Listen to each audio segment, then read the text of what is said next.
Hello, Bacho. Let's read this question. So the question says, the table below shows the motion of an object under free fall. The position of the object after different time interval 0, tau, 2 tau and 3 tau are given in the second column. With reference to this table, the missing entries A and B are. हमें क्या बताना है यहाँ पर, जो आपकी missing entries है A और B वो हमें फाइंड आउट करनी है। तो देखिए इस टेबल का जो सबसे फर्स्ट कॉलम में आपको टाइम दिया हुआ है, टाइम 0 टाउ टी टाउ करके आपको डिफरेंट डिफरेंट टाइम दिए गए। सेकंड कॉलम में आपको क्या दिया गया, डिस्प्लेसमेंट दिया गया, वाई मतलब क्या है, डिस्प्लेसमेंट अलोंग वाई एक्सिस। और थर्ड में हमें दिया गया displacement in terms of the Y naught के टर्म में डिफरेंट डिस्प्लेसमेंट गिवन है। और थर्ड में देखिए फोर्थ कॉलम में आपको distance traverse in successive intervals, ठीक है, उनके बीच का जो इंटरवल का डिफरेंस है उसको हमें यहाँ पर कैलकुलेट करना है। और आपका लास्ट कॉलम में आपको दिया गया रेशियो ऑफ डिस्टेंसेस ट्रैवर्स, ठीक है, हमें रेशियो ऑफ डिस्टेंसेस यहाँ पर गिवन किए हुए हैं। तो देखिए बच्चों अब हम इस क्वेश्चन को स्टार्ट करते हैं। तो देखिए बच्चों इस क्वेश्चन का जो आपका की कॉन्सेप्ट होगा, इस क्वेश्चन का हम की कॉन्सेप्ट लिख सकते हैं कि ये क्या, देखिए क्वेश्चन में आपको मेंशन है ये मोशन क्या है, object under free fall. Free fall के अंदर ये क्या आपका मोशन है, ठीक है, this motion is under the free fall. Okay, तो देखिए फ्री फॉल होता क्या है, फ्री फॉल होता है, फ्री फॉल का मतलब होता है कि अगर वो कोई बॉडी पर सिर्फ और सिर्फ ग्रेविटी फोर्स लग रहा है। ग्रेविटी फोर्स किसके कारण लगता है, ड्यू टू द अर्थ। अर्थ क्या लगाती है, किसी भी ऑब्जेक्ट पर क्या लगाती है, एक फोर्स लगाती है जिसे हम फोर्स ऑफ ग्रेविटी कहते हैं। और उसके कारण एक एक्सीलरेशन आता है जिसकी वैल्यू क्या होती है आपकी माइनस जी। और वाई कैप का लॉन्ग लेंगे तो जे कैप, ठीक है। जे जी क्या है, जी इसका मैग्नीट्यूड है, और माइनस साइन इसलिए डिनोट कर रहे हैं क्योंकि जो आपका एक्सीलरेशन ड्यू टू ग्रेविटी होती है, किसी भी मास पर कोई भी बॉडी है उस पर क्या लगती है, ऑलवेज नेगेटिव डायरेक्शन में लगती है या फिर डाउनवर्ड लगती है, इसलिए हम उसको माइनस साइन से डिनोट कर रहे हैं। और जे कैप क्या डायरेक्शन है, मतलब वाई कैप के अलॉन्ग है। So this is about the free fall, ये आपका क्या फ्री फॉल के बारे में है। ओके, अब देखिए क्वेश्चन स्टार्ट करते हैं। क्वेश्चन में हमें ये पूछा गया कि कोई ऑब्जेक्ट फ्री फॉल में मूव कर रहा है, उसका हमें डिफरेंट टाइम इंटरवल दिए गए हैं, 0 tau, T tau, 3 tau. Okay, और हमें उसमें डिस्प्लेसमेंट फाइंड आउट करना है, और यहाँ पर मिसिंग एंट्रीज जो है आपकी ए और बी, इसकी वैल्यूज आपको फाइंड आउट करनी है, ठीक है। तो देखिए वाई एक्सेस के अलावा हम डिस्प्लेसमेंट और टाइम की इक्वेशन कौन सी लिख सकते हैं, Y is equal to U Y T plus half of A Y, ठीक है। ये आपकी क्या आएगी, इक्वेशन आ जाएगी, ठीक है, ये आपकी इक्वेशन होगी। This is the equation of displacement relating time, time और डिस्प्लेसमेंट की एक इक्वेशन हो जाती है, ठीक है।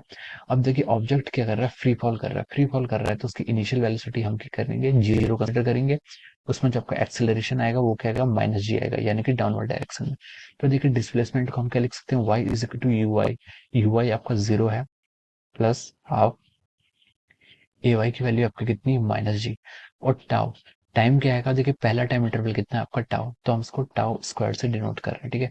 तो वाई की वैल्यू देखिए यहाँ से कितनी आ रही है, minus G tau square divide by two. Okay, ये आपका क्या फर्स्ट आ गया, इसको हमने क्या लिखा है, माइनस वन बाई टू को बाहर ले लिया, और जी टाउ स्क्वायर का गया आपका ये कॉलम आ गया, ठीक है।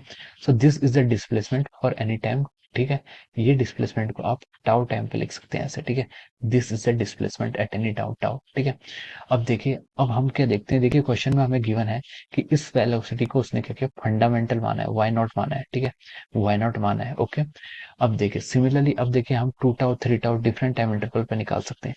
अब देखिए जो आपको कॉलम में क्वेश्चन में आपको गिवन है, क्वेश्चन में जैसे आपको ऐसा कॉलम गिवन है, ठीक है। सबसे पहले देखिए आपको हम 3 टाउ पर देखते हैं, ठीक है, टाइम क्या आपका 3 टाउ आपका टाइम है।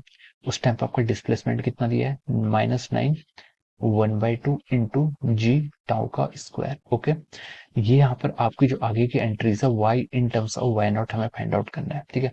तो देखिए ये हाफ जी टी स्क्वायर, ये टर्म क्या आपकी वाई नॉट है, तो हम इसको क्या लिख सकते हैं, -9 इंटू, सॉरी माइनस साइन भी इंक्लूड किया हुआ है तो इसको हम क्या करेंगे, प्लस में लिखेंगे, ठीक है। तो ये हो जाएगा आपको +9 ऑफ वाई नॉट, और ठीक है ये आपका आ जाएगा, ठीक है। तो यही कॉलम हमें वहां पर क्या करना था, फिल करना था। तो देखिए इस कॉलम को हमने कैसे फिल करेंगे, +9 वाई नॉट से।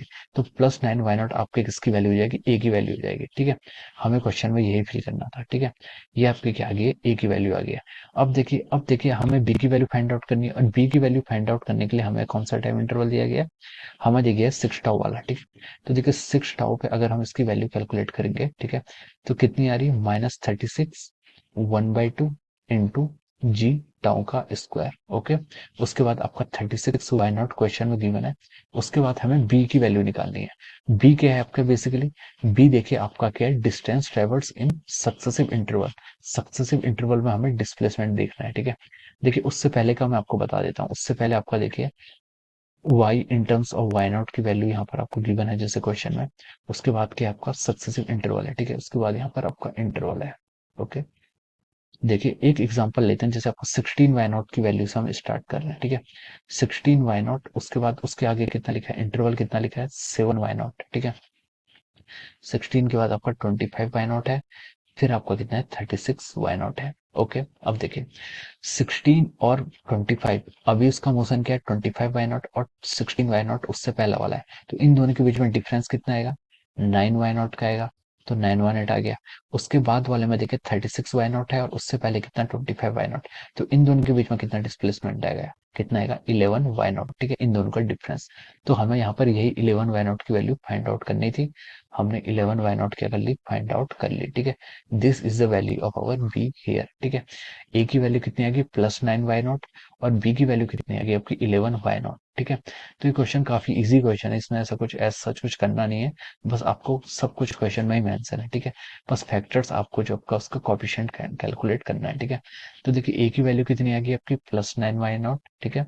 और बी की वैल्यू कितनी आ गई आपकी, 11 वाई नॉट। ओके, तो देखिए ए और बी की वैल्यू हमें देखिए ऑप्शन ए में आपको ये ऑप्शन गिवन है, ठीक है। हम लिख सकते हैं कि ऑप्शन ए क्या है, इसका राइट आंसर होगा, option A is correct.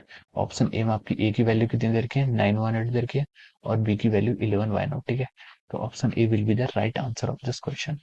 So I hope you all understood this concept. All the best and thank you so much.